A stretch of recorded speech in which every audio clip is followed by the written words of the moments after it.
Hello, everybody. Once again, this is the Torg Eternity Delphi Council Debriefings, where the storm has a name. We are your hosts, Lehman, Mark, and Jay. Hi. And today we are going to be getting into the weeds with Disconnection. And what it is, why it is, how it is, any of those questions. But before we do that, we do have a couple of emails that I wanted to read. These are pretty much me facing as the line developer. So the first one is another email from Sitting Duck. Basically, he called me out on failing to put a podcast out. Basically saying, I don't like using YouTube for listening to podcasts, which I understand. I listen to a few podcasts instead of doing the YouTube. Basically, the reason is I don't know German. It's the one language that I tried and utterly failed to learn back in my early 20s. The website that I go through, it's started being done by the German side of things. Recently, I took that responsibility upon myself, and I did not understand that the little flashing symbol at the top was saying, hey, you did not upload, the upload failed, and did not catch that. So that was my fault. It wasn't me trying to do YouTube and not doing podcast. I tried to get those set up, but the YouTube is in English, and I've done YouTube for a few years now. So sorry about that. I will try to do better. And if hopefully in the future, if something's messed up, it's because of the platform and not because of me. But thank you, Sitting Duck, for listening or to sending that email, because I was able to confirm that I did mess up. Just to be clear, your I'm going to do better is like 7 to 12 languages better than everybody else. Okay. And this is no lie. Lehman speaks like, what is it? 5, 6 languages? 7?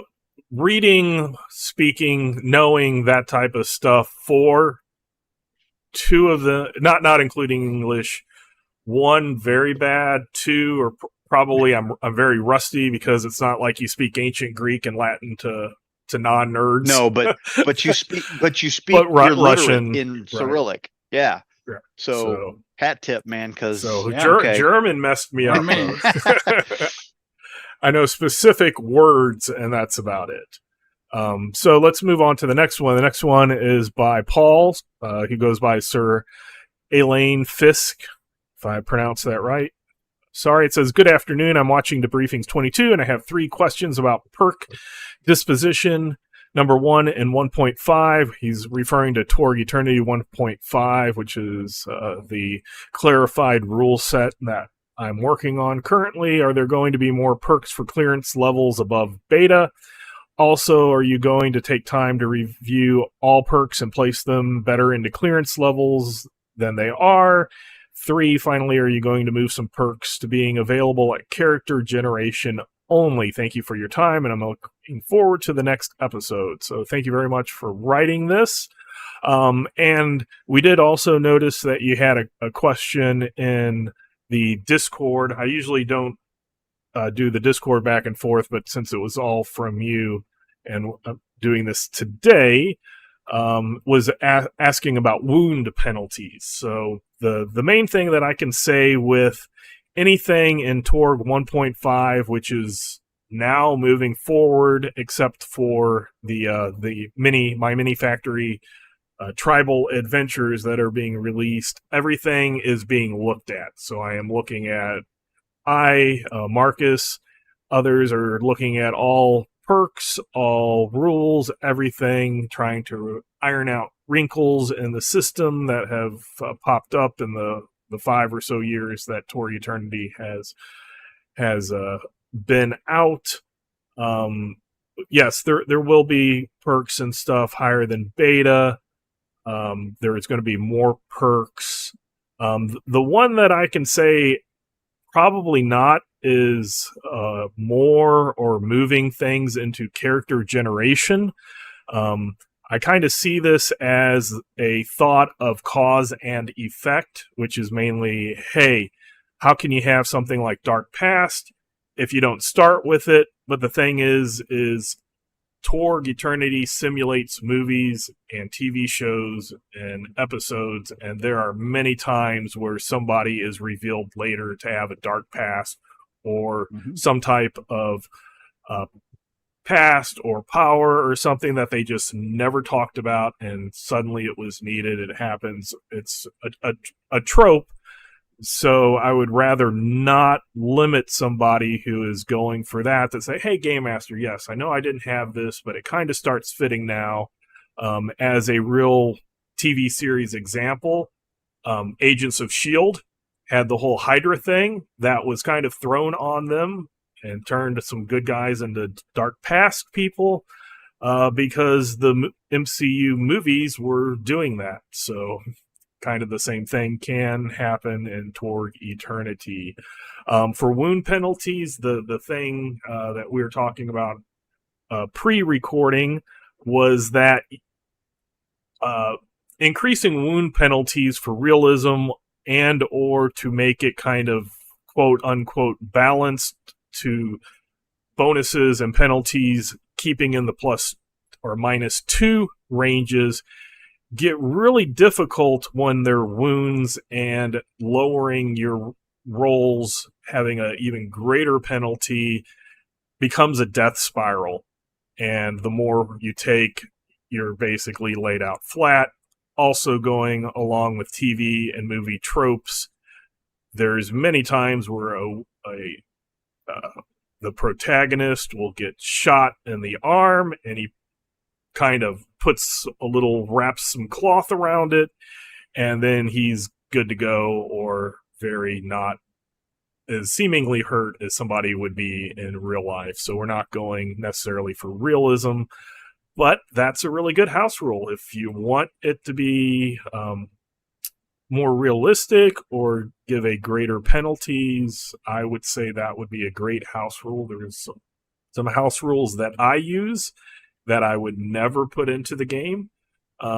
So because I realize that what works for my group isn't going to work for the majority of people out there. But do thank you for writing in. Hopefully those kind of answer your question. It's just, yes, I'm looking at everything. Everything is being scrutinized going forward. So please email us at torgdcd@gmail.com. We'll read your emails. If you have questions, we'll answer those questions. And thanks very much, Sitting Duck and Paul, for listening. And now let's go into Disconnections, realities. Dive deeply and see how much we don't get to because of the rabbit holes and weeds that we will be wandering into. So basically, reality and how realities react with each other and interact is something that in a previous episode I was saying is one of the hardest things when I've encountered as a new game master to explain to new players. Why doesn't my gun work when I'm in living land? Period. It works. It should work. Anybody can pick up a gun. I don't see why it would work, and kind of getting them to understand that different realities work differently and why can be an issue. So basically, in my view, my opinion, how I see it is you have the Everlaw of 1 and the Everlaw of 2. And the Everlaw of 1 is the greatest power, force, law, natural law out there. And it basically is one reality can exist in this same place at the same time. And then as a quick, dirty definition for the Everlaw of 2, the Everlaw of 2 is you can have two realities existing in the same place, or multiple in the same place at the same time. 1 is more powerful than 2, but 2 kind of obscures things a bit so that everybody just doesn't always disconnect. And when we're talking today, if any of us are talking about Everlaws wanting or doing things, we don't mean that they're sentient laws going around thinking. It's just, if I say the Everlaw of 1, once there'd only be reality 1, that's just anthropomorphizing a natural law. But hopefully that is a little more easier to understand than just stating things. So before we get into that, I know Jay and Mark were both talking about their own thoughts on the Everlaws of 1 or 2. So did you want to say those before we get into actual like rolling mechanics? Or after? Well, I thought we were going the other way around. We were, but I said, well, I just gave my opinion, so we can do the mechanics. Let's throw a monkey wrench into it from the jump. Yeah, well, it's also, I'm like, I've been talking for 11 minutes, and Jay and Mark are here. No, that's cool. Okay, so mechanics are basically, if we look at contradictions, I'm looking on page 178, if you have the Torg Eternity rulebook, and they say whenever a character uses tools or ability that are beyond the axiom limits of the realm, or their own reality, or are dependent on world laws from a different cosm, she creates a contradiction. What does this state? It says tools and abilities, and in classic Torg, it actually said tools, and tools could be anything from a spell, or using a skill, or shooting a firearm, etc. A good way to think of it is a verb. If you're going to do a verb, then that might cause a contradiction, whether that is a verb such as to think, or to shoot, or to cast, to pray.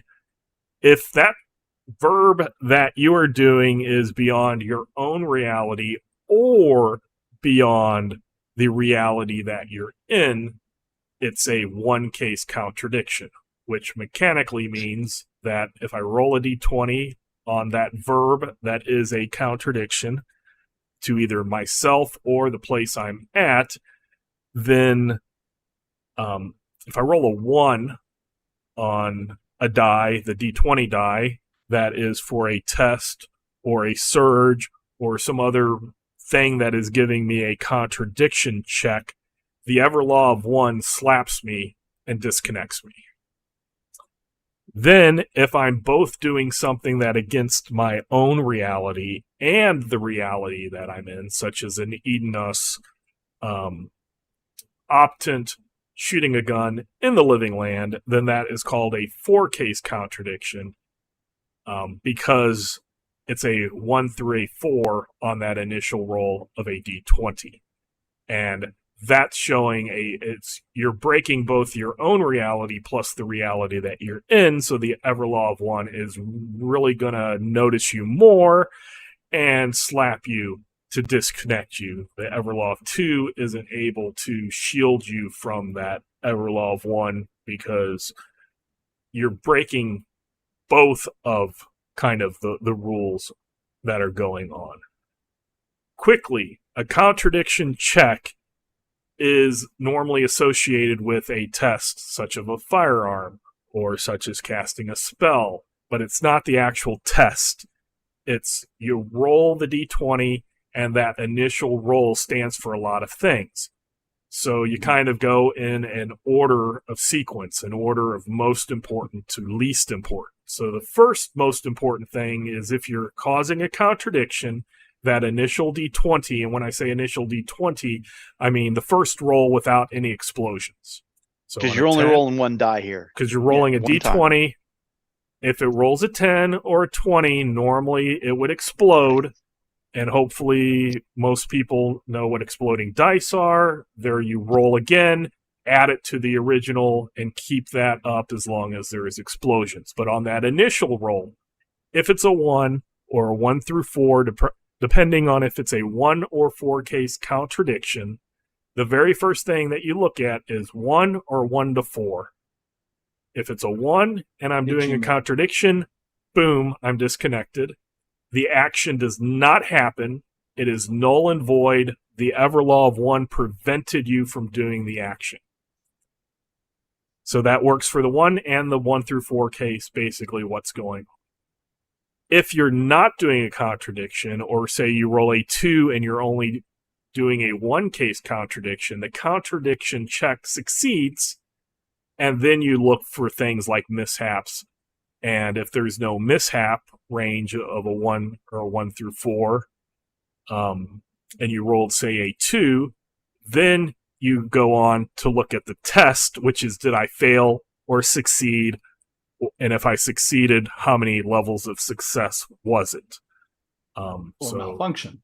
Yes, and then malfunction. So there's certain. So can we? Sure. Can we, before we dig into that, can we stick with the 1 to 4 contradictions and the ever law 1 and 2? Sure. Because you're diving way deep down in there, and right. And if we got new guys, they're like, okay, so we rolled the D20, right? Right. Yeah. So you roll the D20. If you're doing a 1 case contradiction, which I've explained, so rewind. Yeah. If I am living land performing a miracle in Tharcold, it's probably above Tharcold's spirit axiom. So it's going to be a 1 case contradiction. If I roll a 1, I disconnect. The ever law of 1 slaps me. I disconnect. I can no longer do that miracle, and it prevented me from doing that miracle. So it wasn't the miracle failed. And for those of you who are in the system, this means officially you would not take backlash. You wouldn't take the shock. You wouldn't be very stymied because the action just did not happen. Everlaw of 1 slapped you and said, no, you can't even attempt this.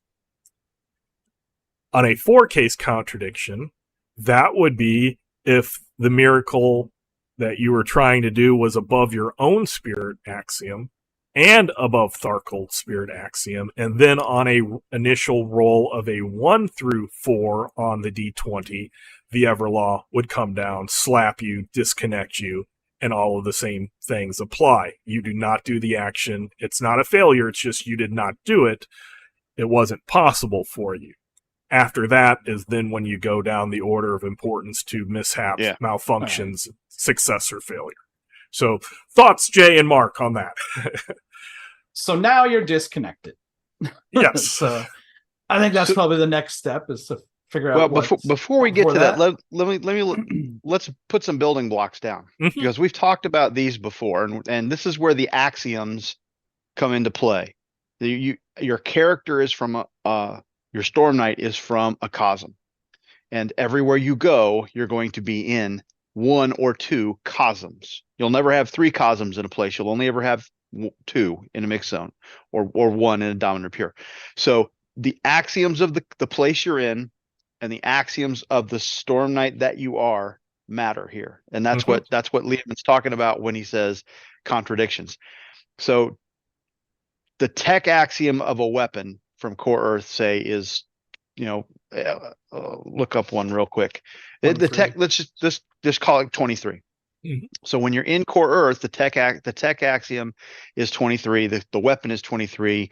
You're from Core Earth, and so it's not a contradiction to you. You can do it all day.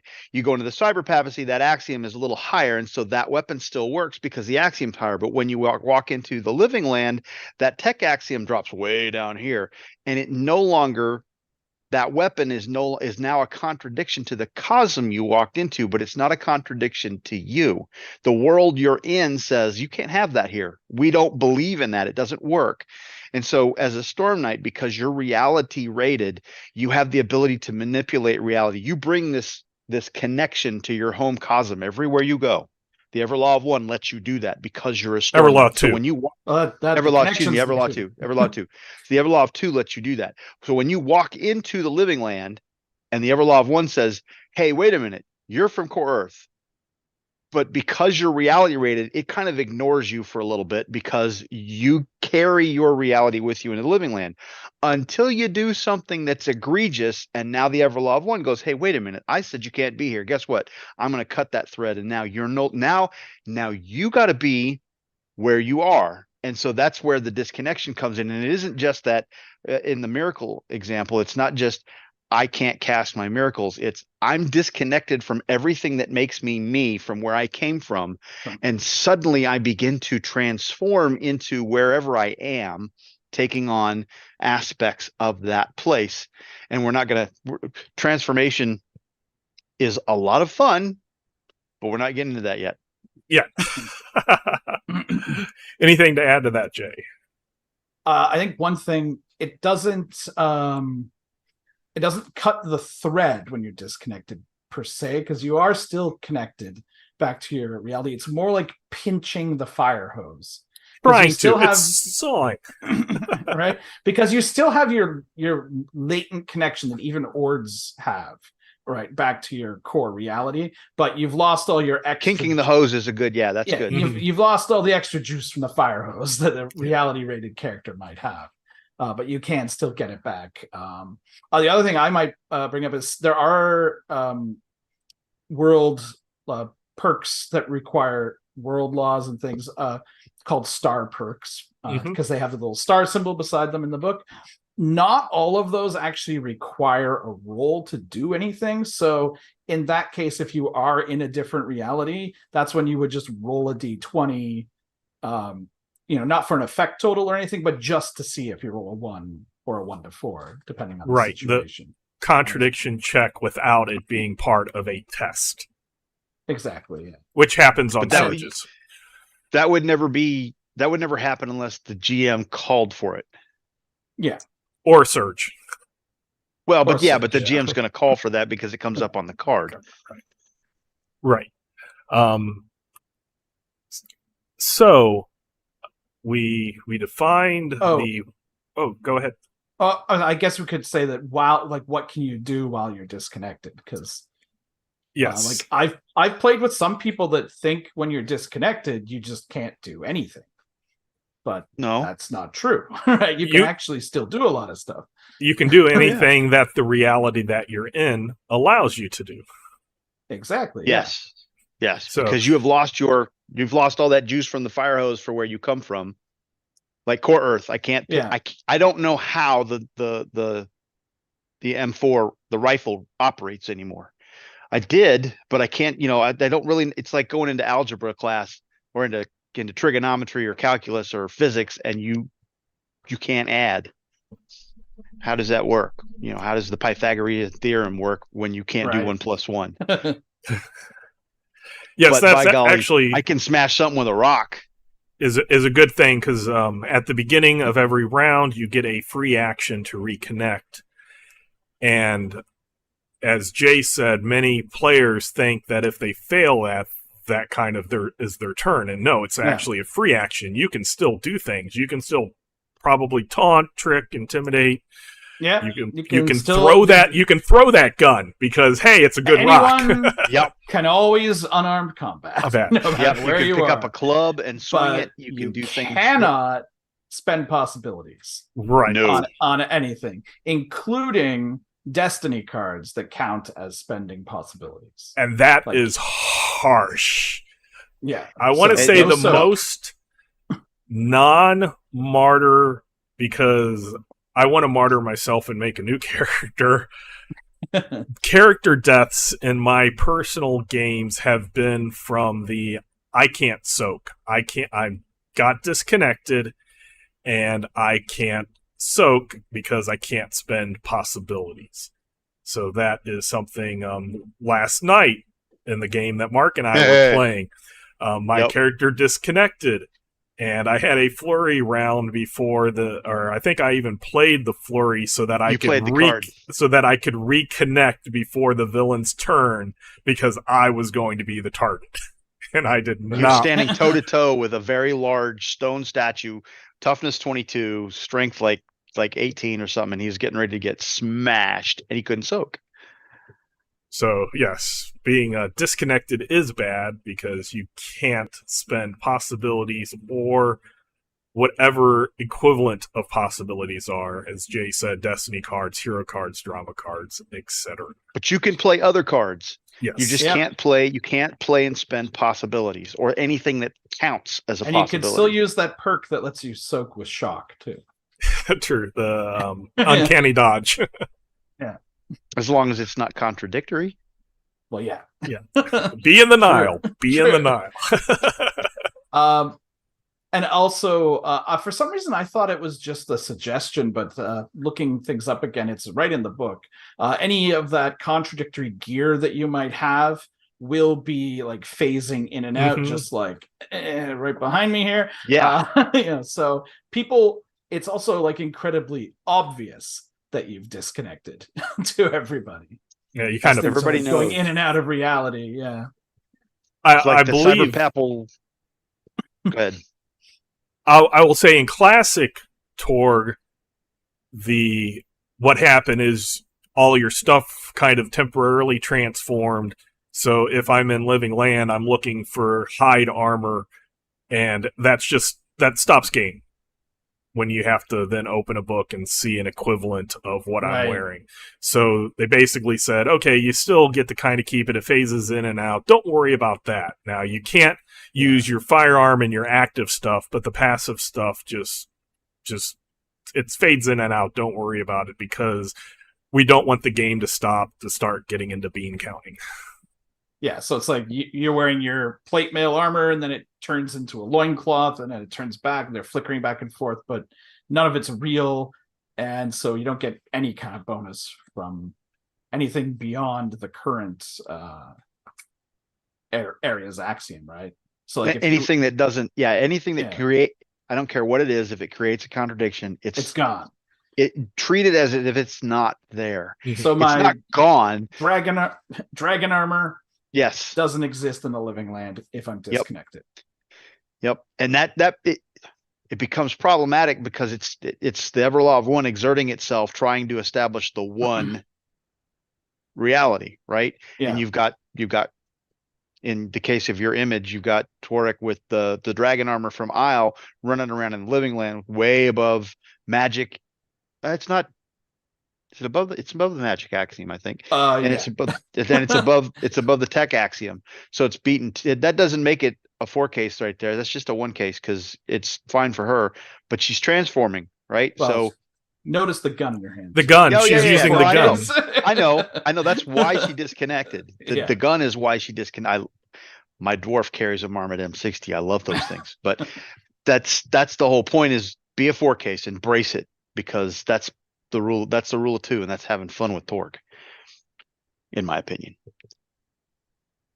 So yes, on disconnections, you can still do actions. Every round, you get a free reconnection attempt, which is a reality, and the difficulty is just based off of what type of zone you're in, whether it's mixed dominant or pure. We don't have to get into those specifics. But then there's other things that happen, whether it's by drama cards being flipped that add little things like the surge, or we determine it's called the situation line, which is on the booster decks. There are reality specific drama decks that all of the DSR letters, all of the heroes and villains turns and everything is exactly the same as the core. It's just there's some text in the middle known as the situation line that adds flavor to the drama deck. And some of those might get into heroes having to do surges or contradiction checks or certain things, or have bonuses or penalties. So I know Mark wanted to talk about surges. So I've always thought, and this is, you can go either way on this. Surges are when you're flipping the cards or some other niche events that says surge, right? And so everybody has to roll a d20. unless you're from the reality that you're in. If you're in a Right. mixed reality, then it's from one of the two realities, because you're in, according to the rules, you're in the reality that, and so a surge can't do anything to you. Well, I've always mentally, I get pictures of things when I'm trying to figure out, get my head around what a game system does or what it is. And to me, a surge was always like a little dust devil of reality that spun off. And so anywhere in the world where you've got one of the 7 invading realities, you have a foreign cosm overlaying core Earth. You have a realm existing in our cosm, and so you've got 2 realities there. And so you could have this little dust devil spinning off, even if it's a pure zone or a dominant zone, like a Nile Empire pure zone is still overlaying a core Earth zone. It's just suppressed it nearly completely, like 95%, right? So you could have this little dust devil of possibility energy spin off. And so to me, because the realities, you have a reality storm where 2 realities meet, right? And you can have, you crossing the boundary, you do a reality test, you can lose possibilities to storm, you can gain possibilities to storm. Surge, in my opinion, ought to affect everybody, because you've got these 2 realities there and you can only be from one. And so in that little dust devil, there is a foreign reality to you. So I contend that a surge could affect everybody, even if I'm from Nile Empire and I'm in the Nile Empire, but surge flips up on the card. Roll a d20. I get a 1. I got problems. Even And villains? Yes, even villains. Unless you give them a special ability that says they're immune to that kind of thing, like it's good to be home or something like that. I don't know, but I've always thought that that's a time where the Storm Knight that's from the Nile Empire rolling around in the Nile Empire does so with impunity because he's standing in his home cosm, and for most part doesn't have to worry about a lot of stuff like you would when Torg's running around in Living Land toting a machine gun. Well, except when this card comes up. And I think to me, that keeps them on their toes that they might get a little complacent, and then now they got to roll a d20. And it's still only a 5% chance, right? It's only on a 1, unless they decide they want to carry around, cyber papal holographic clothing and they forget they've got it. And now they got a 1 to 4 problem. So Jay, what are your Anyway. thoughts on Surge? Well, one thing that's interesting is I was looking at the okay, so we know how there's the fact and errata page. Mhm. There have been a few changes over the years, but there was an older one previously before the Ulysses website ended. And for my home game, I had copied a lot of the Surge stuff specifically from that, because my players were often confused by what was going on. And I was like, okay, by God, here we're going through the steps. Here's what it says. And an interesting thing was for that, it said, as you said, Mark, that if you are a native of the cosm, you don't roll unless you have a tool that is contradictory to your own cosm. So just being a native isn't enough. If you're carrying around a power sword or something, that might still trigger it. But I kind of like having people be kind of safer in their home cosms. It's pretty much just for the Surge, so I personally don't see it as a big deal. And to me, the Surge is more of the Everlov 1 specifically, like pressing down.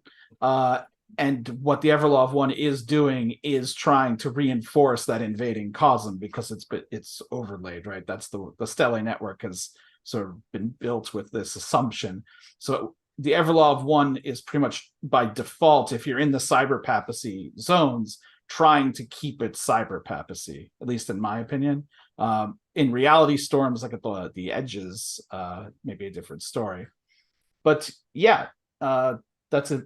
I just think that if you are carrying something, if you've got a healing potion in your backpack, that might still be enough. Now that was the old errata, or the old fact, which is long gone. So whether you want to feel that you have to stay with that or not, that's up to you. But right, and I'll also add, because I was looking for a specific thing in original Torg. I have all of the Infiniverses printed.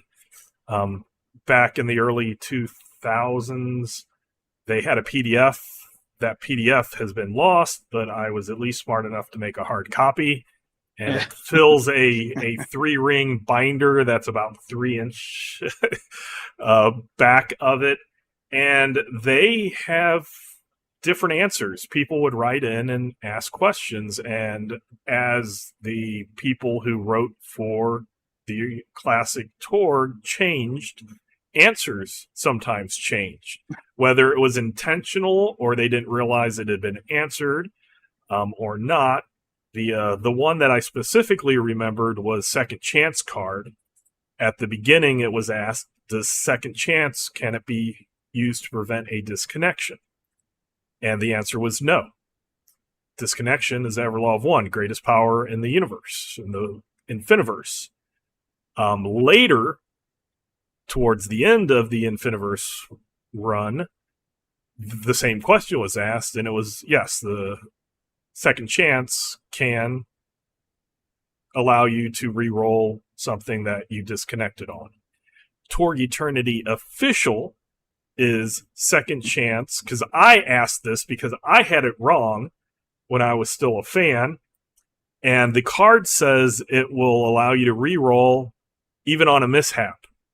And in the order of priority, mishap is second, disconnection is first. So I said, oh, it specified mishap, so it must not be able to be used for disconnection. And I was promptly slapped down by the rule of the Everlaw of the rules main person of Torg Eternity at the time. It was like, no, it happens. In my home game, second chance does not prevent a disconnection. Okay. So you can go with that. That's not something that I would want to be in Torg Eternity as the baseline of the rule, but it is one that if you want disconnections a little harsher, if you want the Realm Runner perk of Torg Eternity to be a lot more special and not have the card play get rid of those disconnections so easily, situationally aware, who has the reconnection card or the second chance card, etc., then it makes it a little more desperate when those rolls happen. Also, the one that I do have, because that was one that I always would talk about and then forget where it was, because again, it's a big 3-inch 3-ring binder. Yeah. Infiniverse was a newsletter that was put out in Classic Torg days, and in volume number 4, there was a simple question that was asked that was, can I spend possibilities to soak for my vehicle? And the answer was a simple yes. That was volume 4. Volume 40, the exact same question was asked, and it was a little bit longer, but it was basically no. That it's an object, and objects can't be, you have to repair them, you cannot soak for them. So as people change and stuff, rules do change, and that's why we're going through the Torg Eternity 1.5 thought breakdown, is because different authors over the last 5 years have had different concepts and stuff like that. So, Mark, your idea of Surge and everything is pretty cool. It's nice, but Jay's is still official. No, yeah, he's right. And I do want to bring one thing up, that because you mentioned second chance. You cannot favor out of a 1. Right. Now here's a question that it occurred to me when I was like, we need to mention this, because favored is another thing that you can't favor out of disconnection with a 1. But can you favor out of a 1 to 4 or 2 to 4 if you're a 4 case? It's not a mishap, it's not a 1, but you're still a disconnection if you're a 4 case. Right. I believe the Everlaw of 1 is the most powerful force in the Infiniverse. So I do not allow anything to stop that disconnect. I don't care if it's a 1, you rolled a 2, a 3, or a 4. If you're a 4 case, the perk Realm Runner, I let that slide. That's something that's special for Core Earth and Torg Eternity, so I go with that. But a specific perk. You're putting XP into that, not necessarily just Sure. some favors. But what if you were favored because it was a perk? No, I just But you that's can just- be favored for a lot of reasons. you can be favored because you have a magnifying glass. I've got a magic rabbit's foot that got lucky in Ions. I used it last night, and it allows me to be favored on a reality test once an act. So, okay, so Liam's home game, you can't favor out of a disconnection. 1 case, 4 case, don't care. What's Torg official though? Let's do a quick Control F. Is my And I think Jay looked it up. I saw him pick a book up. I picked it up, but I couldn't find a definitive answer quickly. So Now it's a race. because I don't always keep every single rule in my head. But no, that's this is a exciting good content. questions. Yes, exciting waiting. Okay, it says some spells or abilities say a skill is favored immediately after rolling the first die of a test, and assuming it's not a mishap, you may discard that result and roll again, but must accept the new result. So it's not necessarily even saying only on a 1, it's saying it's not a mishap. So if you have a range of a 1 through 4 on a mishap, then the favored would not get you out of it. But we're in the same text as you were initially with the second chance, because second Right. chance is saying it the same way. So, and I don't have a dog in this hunt. I'm just, it logically was a progression to me. Second chance and favored are 2 ways Right. to I avoid would say undesirable die rolls. Expect the Being answer next the- week. I will say, being the line developer, no, favored would not get you out of disconnect. That would be too easy. So a 1 to 4, 4 case, you're still disconnected. Even at my most lenient, I think that's a bit cheesy. If it can't stop a mishap, why would it stop? Now, if it said the opposite, if it said that it could be used on a mishap, if the mishap was a 2, 3, or 4, then I would grit my teeth and say officially, yes, but it's never happening in my home game. I mean, mishap is technically defined as a 1 most of the time, is it not? It can have ranges. It does. It can. Yep. It can have ranges, but how is it defined? We can go Mishap further right is because there- success level. I do know that normally not every 1 is a mishap, not every 1 is a disconnect. If you're doing A an mishap act, is it says a mishap is a natural roll of 1 on the first die roll when testing a skill or attribute total. Yeah, not an active defense. But which it I says think is some what Lehman was about situations. to say. Yeah, some situations might Risks. expand the range of mishaps, such as 1 to 2 or even 1 to 4. right?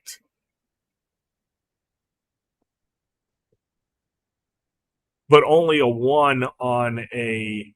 Here's another thing. Since we're talking about players getting confused, a lot of players think that if you mishap on, say, if that range was extended to a 2, 3, or 4, that you automatically fail, and that's not true. You could succeed on a roll of a 2 if you had a mishap range. You would just take the effects of the mishap as well. Yeah. So, and if your skill and your roll is high enough, you could do well, but you're going to take it's one of those, I succeed, but something negative still happens to me because of the mishap. But not if you're a 1 to 4 case contradiction, because you're disconnecting and the disconnection supersedes the right. mishap. And that it stops, a disconnect Stops everything. prevents the action. Yeah. So I do know that that's caused confusion. And even though we're rambling and probably confusing more people, hopefully there's more explanation and clarifications than confusion. Type up your questions and email them to us, and we'll help you get clarified. That's how we'll do that. Right.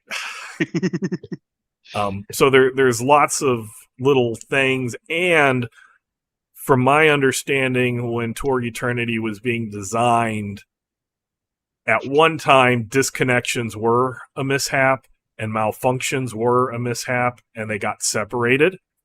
So whenever you start something as a rule and you change that rule and you don't look, and it's hard.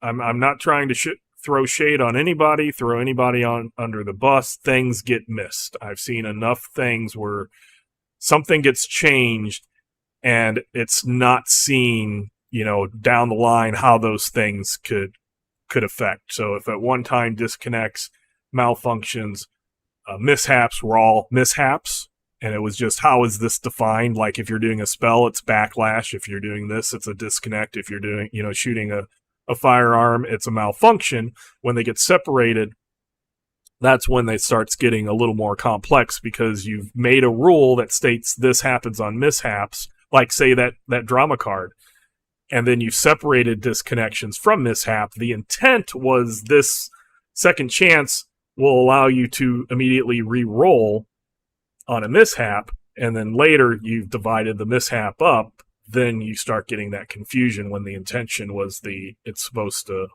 work for everything. So that's why there's facts and clarifications and people forgetting, and later on saying something else is, saying a different, this is official, when the previous line developers have stepped away and you come in and are trying, and you weren't there at the beginning and trying to take this. They didn't leave you the book of all the secrets. Yeah, I didn't get the Torg Eternity Bible.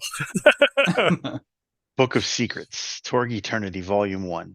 I was able to pick some brains and talk and remember, like Jay, remember some of that old forum conversations and stuff, but this gray matter isn't what it used to be when I was in original classic Torg and knew everything at all times. I've also seen some GMs who have played other games where rolling a 1 on a d20 is a critical failure. Mm-hmm. Often make a mishap on a 1 like some crazy, fumble, but it's not, unless it's a specific thing, right? It's just you failed. You didn't fail and then also fall down a cliff and break your leg, or whatever, unless it was from trying to cast a spell or a malfunctionable weapon, or something where it specifically tells you a mishap does something. But normally a mishap just means you failed. It's not a critical fumble, it's not a big oopsie. And then if it's on a 2 through 4, then it's just it might trigger an effect if you have, but if not, then you kind of are. I'm glad that thing that I did didn't have that problem. So, but if that's something that I know a lot of groups love the critical fumbles and failure type aspect, that they get a lot of joy from that, get into it. If so, go for it. I'm not trying to say, oh, that's wrong, and that if that's something that you like, that rolling that 1 and coming up with crazy zany stuff that happens, go for it full speed and embrace that aspect of it. Yeah, like I said, I came from playing Hackmaster. That's got a D1000 fumble chart and a D10,000 critical hit chart.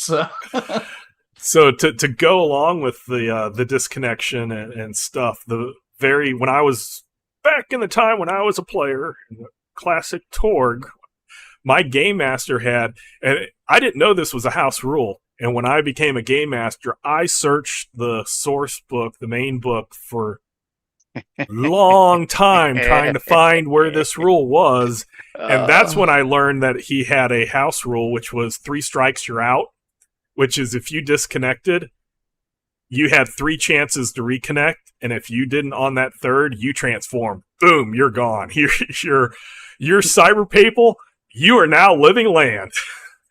And we had that happen to one of our cyber hospitalers, failed to reconnect and was transformed. And I used that for who knows how long before I sat down and looked at the book and was like, it's actually not in here. But it was fun. The game, it kind of brought the tension if you failed twice and you were going to roll your next one. It's not a house rule that I used, but it was one that I thought was the actual rule because I listened to my game master. Well, and we use we've house ruled the reconnection in organized play for the most part, to the point where in combat, if you've disconnected, you get that free, and that free at the beginning of your turn, that free attempt to reconnect is not optional. Right. You must roll a d20 and attempt to reconnect, which is, now why would that matter? Because if you have a mishap when you try to reconnect, you have consequences, because you got a choice. Do I want to transform to the reality I'm in, or do I want to lose an ad of reality? And if I don't have any more ads in reality, you no longer have a choice, which is why that matters. So at the beginning of your turn, you've got to roll that first thing you do. Boom, d20. Did I roll a 1? No, I didn't. Okay. Did I reconnect? Now I can do all of my things normally, because I reestablished, I unkinked the fire hose, right? But it's important to reconnect, or to look at that from the standpoint of, I need to know what I can do, and I've got to roll that. Right. And if you want to look at it lore wise, I mean, that works great. Mechanic wise, what can I do this round? Lore wise, it's did the ever law of 1 decide, nope, you gotta transform? Or did the ever law of 2 kind of shield you a little bit and go, oh, he's okay. He's okay. Well, but the house rule we did, though, was as long as you're in combat, you've got to make that roll.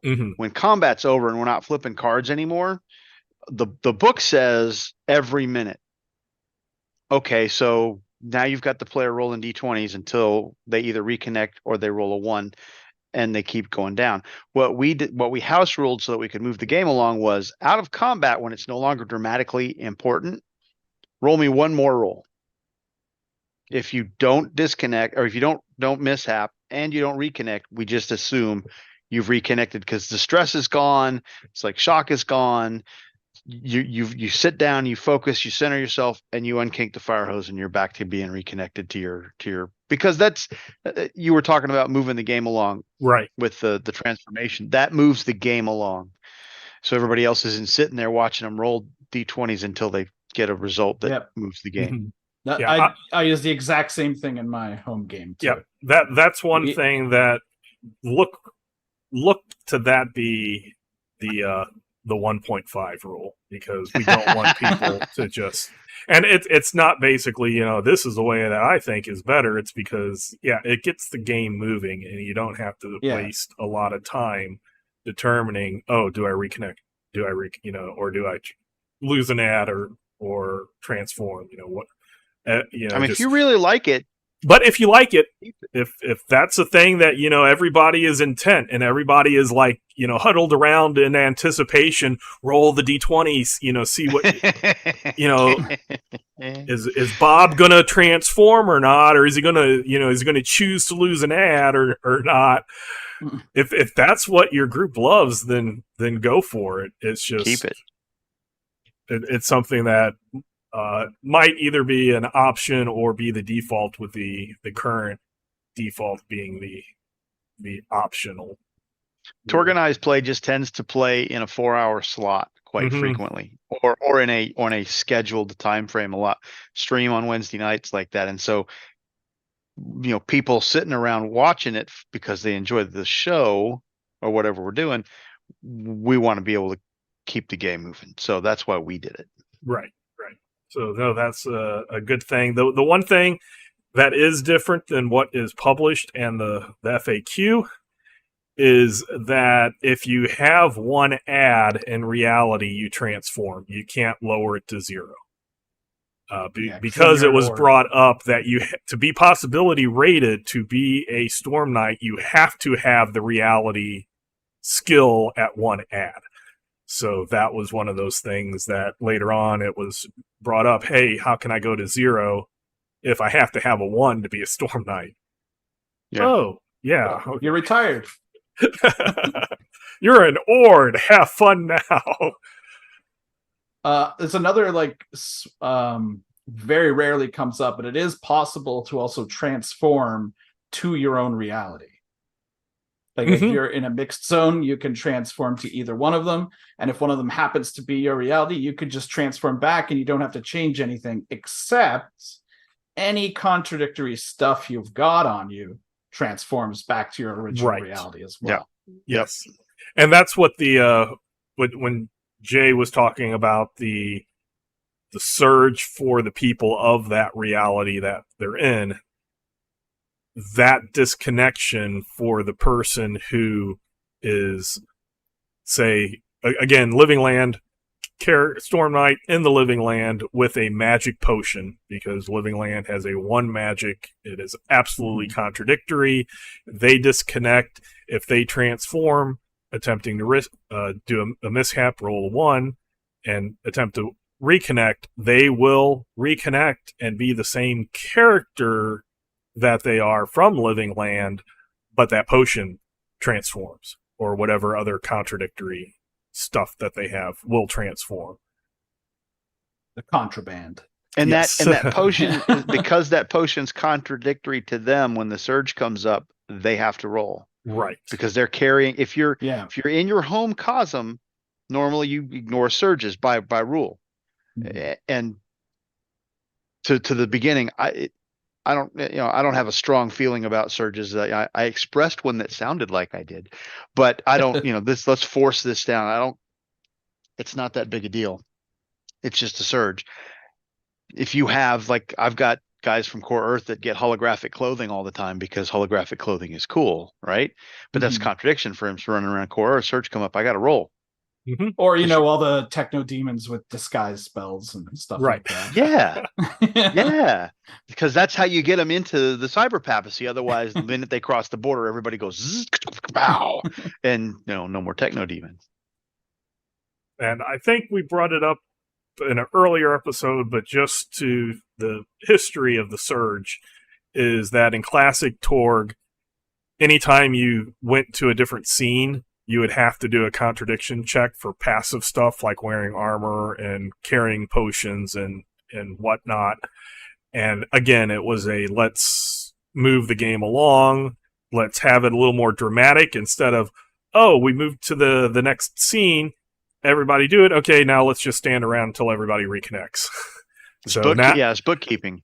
So now it is part of the drama. It's a drama card. It could cause problems. You disconnect. You can't spend possibilities. You can't boost action. You can't soak. You can still do things. You can spend other cards, but not being able to spend possibilities is kind of what the Storm Knight's thing is. That's why they're when it comes up in combat because it's on the drama deck. Mm-hmm. And what do you dramatic. do? What do you have to do in combat? Soak damage because you're in combat, and now you can't. So the surges was in my opinion, was a nice way to take those passive things and make them more dramatic instead of, I disconnected, stop the adventure until we figure out if I reconnect or transform or whatever. So also, one thing I alluded to earlier is the way it's written in the rule book makes it sound like surge happens to whichever side the surge is on. Yet the drama cards only have surges on the player's side. They're only on the hero's side. But it is worth noting that a surge, if you can't think of anything else, is always a good setback.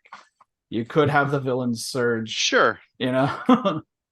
Because it's got to happen. Aside from the High Lords, it's got to happen to them sometimes too. Mm-hmm. That's only gonna. Well, I mean, I guess you got a bunch of mooks that are not reality rated. Yeah, but there's a suspicious amount of Nile shock troopers running around in other realities. I think they might outnumber the Enos in Living Land sometimes, some areas. Everybody remember where we parked the half track. Yeah. But that is a good reminder about that. Do we want to touch on long distance contradictions?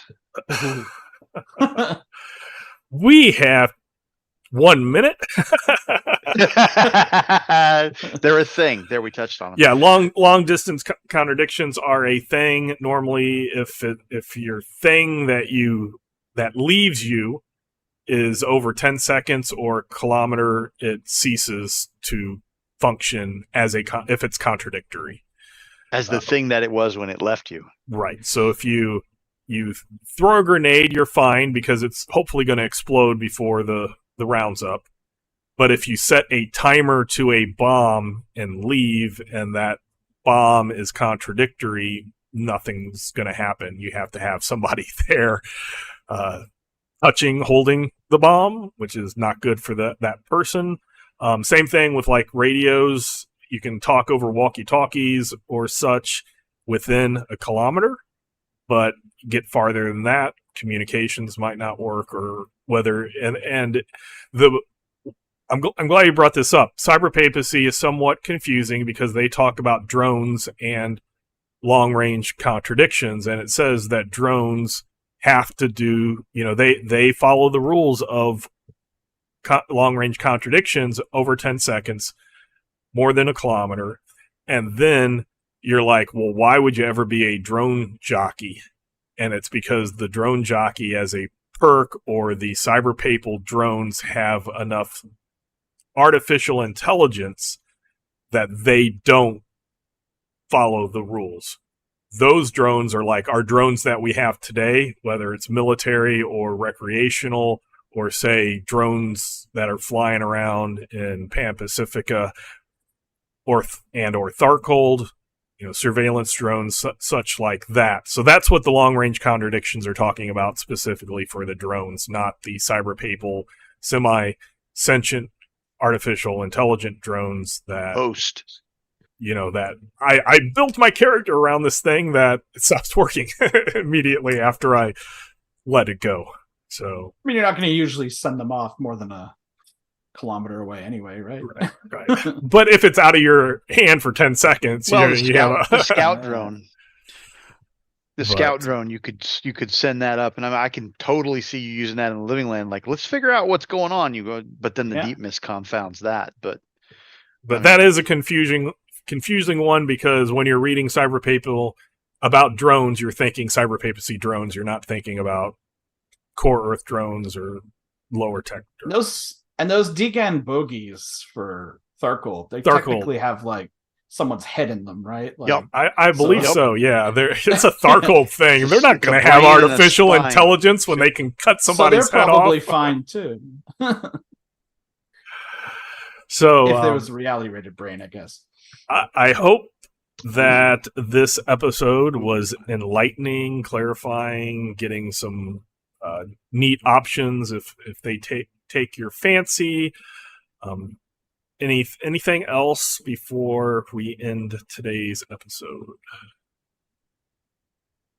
Didn't cover transformation, which is the end result. Yeah, we didn't talk about we didn't game theory through it. I mean, that could be an entire episode. Yeah, we could be. Maybe next week. Next week let's do a different perk category, and then we'll flip-flop, and then we can maybe come back to transformation. And maybe by that time, if you have questions about disconnection, reality, and transformation, etc., then please email us at torgdcd@gmail.com, and we can have some guidance as we wander into weeds and down rabbit holes. So once again, thank you very much for listening or viewing the episode. And I guess until next time, we hope that you have fun in your own cosmos.